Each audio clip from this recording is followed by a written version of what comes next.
Welcome back to the eSports Report. Mr. X, joined by nobody today yet. There will be people joining soon. I know we're just waiting for Merk. He's finishing up a game. Then he's going to be jumping on for a little bit. We're going to do a bit of an interview. And Merk is actually ready. So let's just bring Merk on right now. Screw it, Ron. I was going to talk. I was going to throw to something else. Let's just talk to Merk. Chat, put some questions in. Do you want me to ask Merk? I'm going to ask him a bunch of questions, some personal stuff, some stuff about the game, some stuff about the new team. But if you guys have any questions for Joe, captain of Team Envious, let me know. I'm open to anything.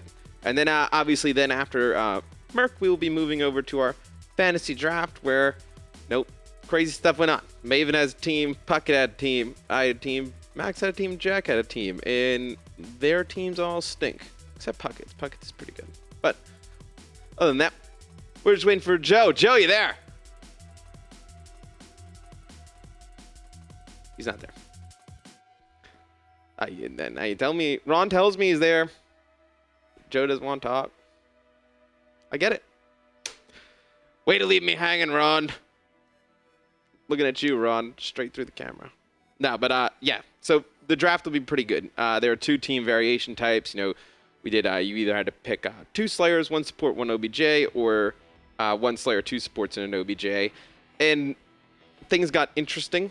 Maven kind of threw the team demographics out the window. Joe says he's here. He tweeted me. He said he's here. I can hear him now. Hello? I heard a mic rumble. Joe. Yeah. You hear How me? you doing, buddy? Yeah, I'm alive. I asked you how you're doing. You just say yeah.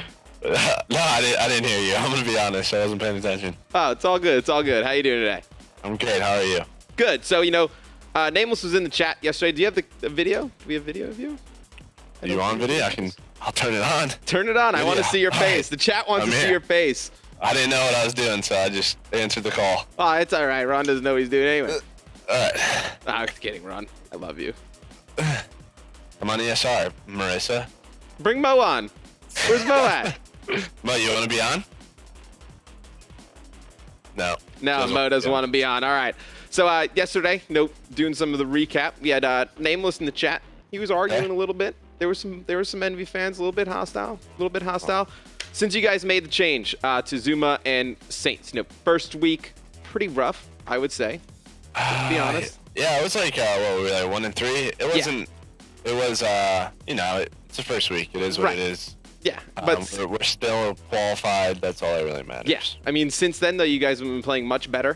Pretty much on the weekends, I kind of said, you guys are really only losing to Optic. Really, the only team you guys really can't get by. West Coast teams.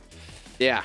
So you guys feel pretty confident, going forward. You got pretty much, to another week left Pro League after this one, and then you have pretty much 2 weeks up until that Season 1 playoffs. You guys are feeling pretty good going in? Yeah, I mean, absolutely. We keep getting better every day. I mean, we still have only been together, 10 days now, I think it's been. Right. So there's still a lot of fundamental things we have to figure out, but we're getting there. And then I think if we win, if we take a search out of every series, it should be like a wrap, in all honesty. We're a really strong respawn team, so I'm excited to see for Season 1. It's odd that you guys aren't, I mean, you say you're a very strong respawn team. That makes tons of sense. I mean, I would say you and Teep, I would say, and Miracles in slaying OBJ-wise, probably the top 3. Search and Destroy, though, kind of puzzles me a little bit. Sometimes you guys either blow people away or you guys lose close games. There's really no in the middle there. What do you think is going on in Search? I think we're just trying to find our stride, really. A lot of times we want to play really aggressive. A lot of times they want to play slowed down. So I think that's sort of one of those fundamental things we're still figuring out. S&D is really different in this game compared to others, just how quick rounds can go. A round can be done in 10 seconds. So, with Renato and Zuma on the team, we're trying to figure out where they fit with myself and Ant. So, with these late league matches are helping a lot. Mm-hmm. But, I think by Season 1 we'll be really solid. Yeah, I think by the end of Season 1, I would definitely have you guys in the top 3. Any other teams out there that have surprised you? At least for me, I think that Prophecy team, I'm kind of happy they stayed together. I don't think that they really had any better options. I think they're a very underrated team. Are there any other teams besides, obviously, Optic Gaming that you look at and, could pose some competition? Well, is that Prophecy team sticking together for champs? I think they've announced that they were, yeah. They were? Okay, so they're obviously really good. I think Legal is like, the top talent this year for Yeah. up and comers. Besides that, I think Denial has a lot of skill, obviously, and they've done really well the past few weeks in the league. Yeah. I think. I don't even know like other teams. I guess FaZe is obviously going to be really, really good as soon as they put things together. But that's sort of like they don't kill each other first. Right. That's sort of like Haggy versus Pat mentality thing. I don't know what's going to happen with that, but I think it's interesting. Everybody's goal is to get the champs, and then after champs, I think there's going to be another sort of crazy roster mania. Yeah. Yeah, I think it's just like, all right, I'm going to deal with this. This is my best chance for $400,000. As soon as this is done, I'm going to play with more comfortable players, or I'm going to play with people I don't want to like. Well, you know what shocked me is what shocked me when we did the trade deadline show. I was shocked Optic Nation really didn't try and make a move in the league, make a trade, and I was shocked. I know you guys traded Clay to Denial to get Zuma and Saints, but I was shocked that Clay didn't go anywhere at the deadline.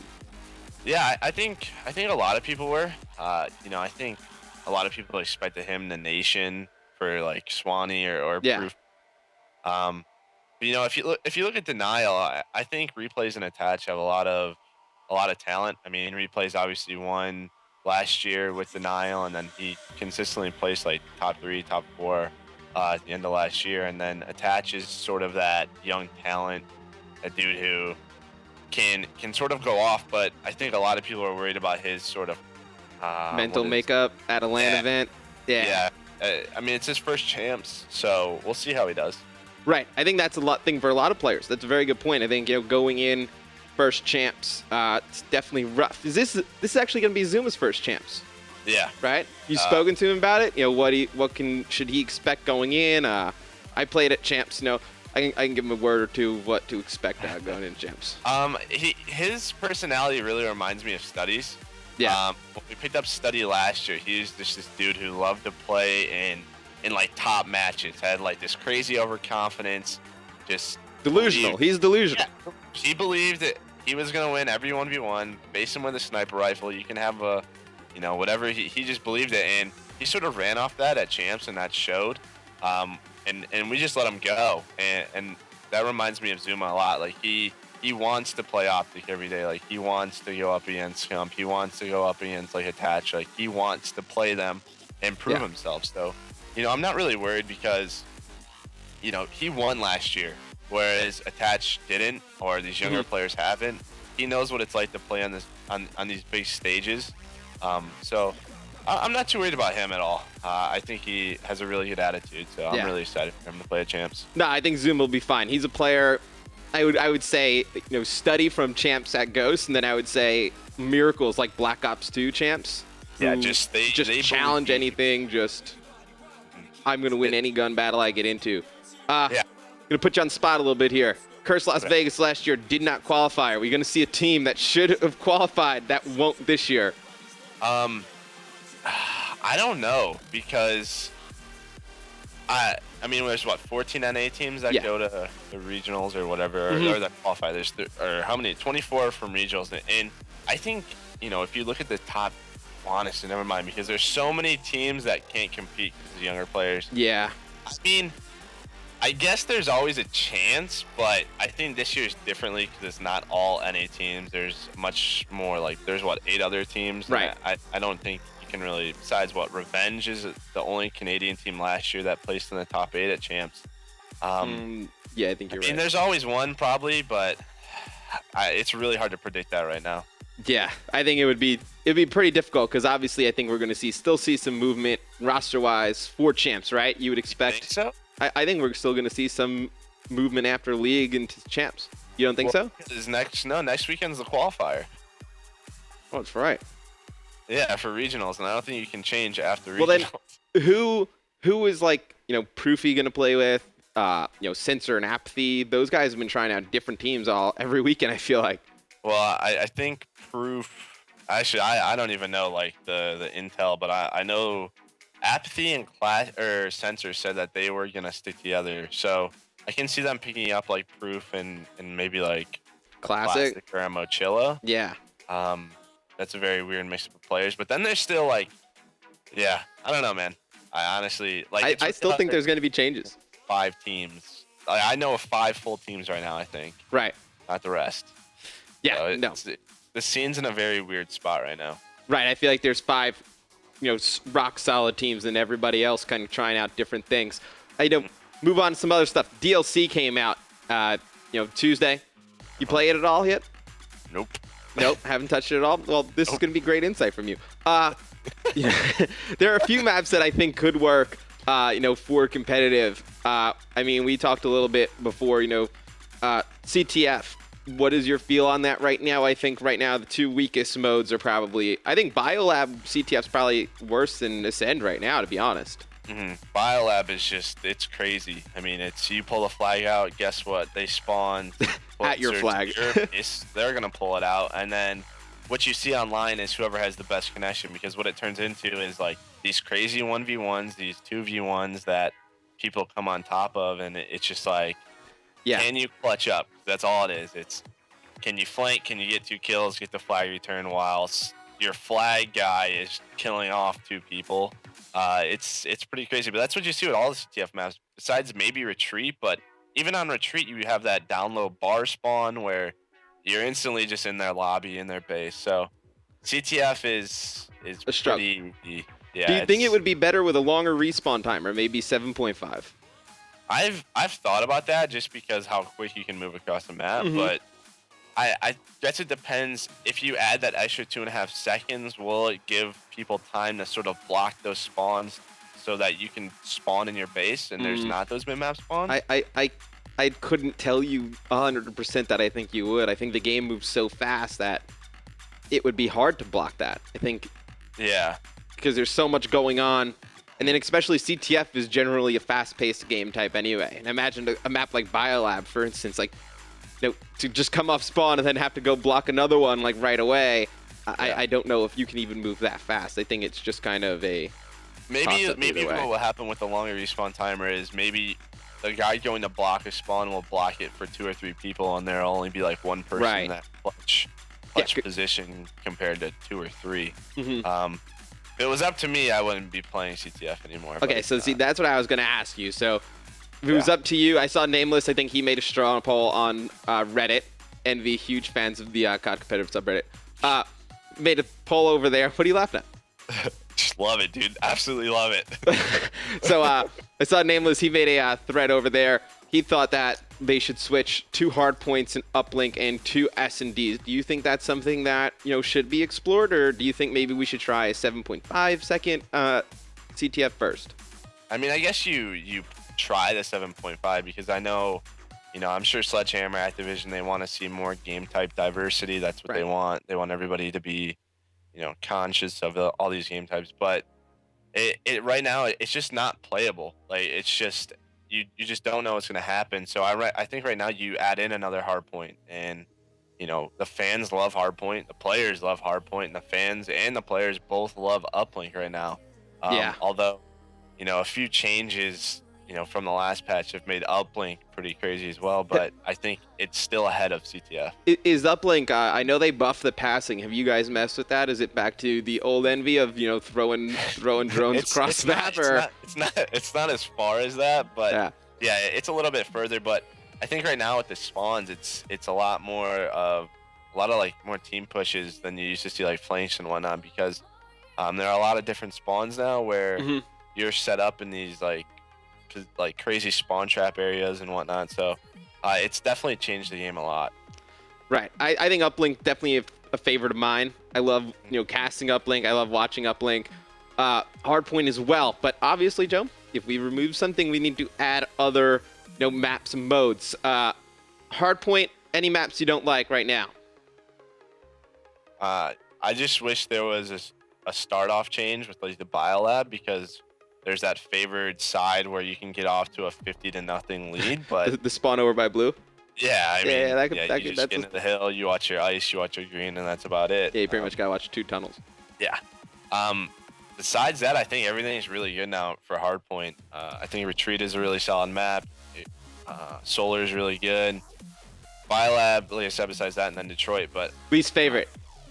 Least favorite? A lot of people in the chat yesterday said Solar was their least favorite. I enjoy Solar right now, but I guess that's because my team's really good at it. It used to be my least favorite. That's because my team wasn't really good at it. Yeah, you had 3 players with ARs. Yeah, I guess right now I'd be probably like Biolab. Yeah, I think Biolab and Solar, I think, were my 2. Yeah, I think Retreat is sort of like the closest to that like Black Ops 2 like rotate early style. Detroit is just a ton of fun. It's a lot of action, a lot of close quarter combat. You can get 2 to 3 pieces in the hills constantly. It's a lot of fun. So, yeah, I would say Solar Biolab probably. Yeah, I think Solar and Biolab probably the 2 weakest. And something we talked about yesterday on ESR, we were trying to test some stuff out, but Xbox Live wasn't letting us test anything. What's your feel on DLC maps in competitive Call of Duty?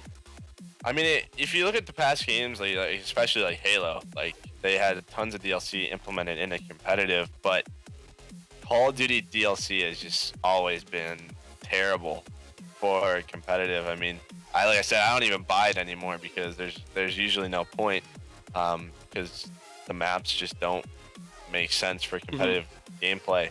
I've heard rumors that there is going to be some sort of like a map every pack, from here on out, but I don't know. I have no idea. I'm sure the fans would like that because it changes up even the players. Yeah, I mean, we play the same 4 to 5 maps for a whole year. That can be really boring. But, it all depends on the map. I don't know. Right. Because like I said, Call of Duty DLC history has been terrible for competitive. See, my opinion on it is if we can get 1 or 2 maps out of every DLC, let's say, by the end of the cycle of the game, it won't be like Black Ops 2 where we're just seeing raid and standoff over and over and over again. That was also due to vetoes, but right. But I mean, even without it, you're getting, by the end of the game, you will probably have the best set of maps in the game. It'll probably be the best at that point because you'll have, you'll get rid of the weaker ones every time the DLC comes out. Maybe put 2 or 3 new ones, fresh ones in. Kind of keeps it going for everybody. Yeah, even if a map can just like compromise for uplink, even if it's just one for uplink or for S&D that can play the game types, and you can like switch that out. Like I'm sure Riot isn't a favorable S&D map to a lot of pro teams. Like if like Sideshow is, you can bring that in and change it up. But yeah, it's something that needs a lot of testing done. Yeah, I think a lot of testing would need to be done with that. I agree. I think there's. Yeah.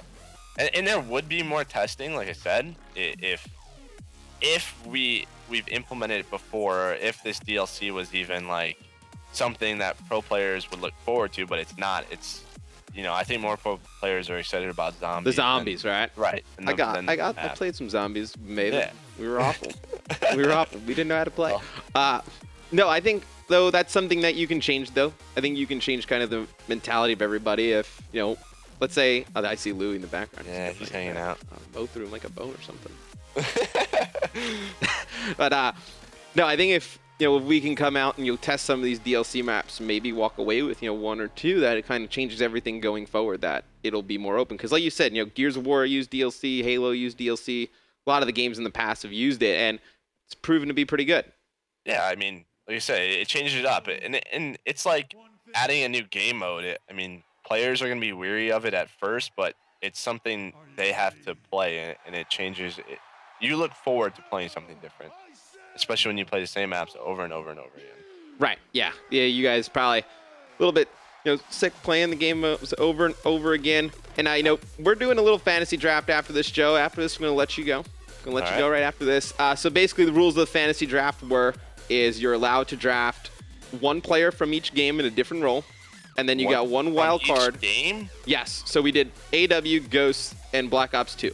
So for instance, you draft Crim Black Ops 2 as a Slayer. You can't draft him. Nobody else can draft him in any other game. You kind of just try and remember your team and the way they were in that game. What can you do? So if you draft Crim Black Ops 2, can I draft Crim Ghost? No. Okay, so it's just so and then you can you have to pick one person from Ghost, 1 person from AW, 1 person from Black Ops 2, and then you get a wild card that you can pick from a same game as you've already picked. All right. What game do you think? What game do you think? Maven from CS:GO. What game? Oh, he's the worst. What game do you think you got drafted for? I would imagine either Black Ops 2 or Ghost. To fill either like an AR Slayer role in Black Ops 2 or an objective role for Ghost. Yeah, you went for Ghost actually. Yeah. You got a pretty you got an interesting team. I would tell you. Yeah, all of Ghost was a lot of fun except for the end. I mean, we finally put a solid roster together the last 4 months, but yeah. I mean it's sort of like the beginning of Ghost was sort of like the beginning of AW for us. It took us a while to figure out, the players we needed to compete at the highest level. Right. Do you feel like you guys have that, vibe that you had around Champs at Ghost? No, we have a much better vibe. Champs at Ghost, we were this like top 8, please. Yeah, Champs at Ghost, you guys are praying. Yeah, so myself and Rambo were put in a really tough situation where we're kind of in that position that like Censor and Apathy are in now. Like our players left us, we got to pick up whatever we can, basically it's scraps. I don't want to call like Proofy and Mochilla scraps, but those are just what it is, the situation they're in now. We had to pick up Nameless and Study, and we made a run out of it. And whether the COD gods were besides us, I don't know. We got second, so but I think second's pretty good. Yeah. We didn't expect to do that well. Whereas this roster, if you look at the skill set, we're looking at top 2. Anything below that, it's really not good. No, you guys have the talent to be top 2. I definitely expect you guys at least in the top 3 at Champs. Joe, where can all the people find your beautiful face? Where they can find your dog's beautiful dog? He's not there anymore. MLG.tv/Merk, Twitter.com/Merk_envy. Yeah, I stream pretty daily, so that would be great if you guys stop down by. Yeah, go stop by to Merk. Joe, thank you for joining today. I love you. You look fabulous. Thank you. If you were here, I would give you a hug. Thanks, Joe. All right, later, guys. All right, guys, that was a great interview with Merk, one of the best people in all Call of Duty in the community. And, right when we come back from this quick commercial break, we're going to get into that fantasy draft I was talking about. Guys, spam me on Twitter at MattMrX. Let me know what teams you guys would put together. And, obviously, you guys can keep spamming the chat with the teams you guys would put together, too. We'll come back next, fantasy draft.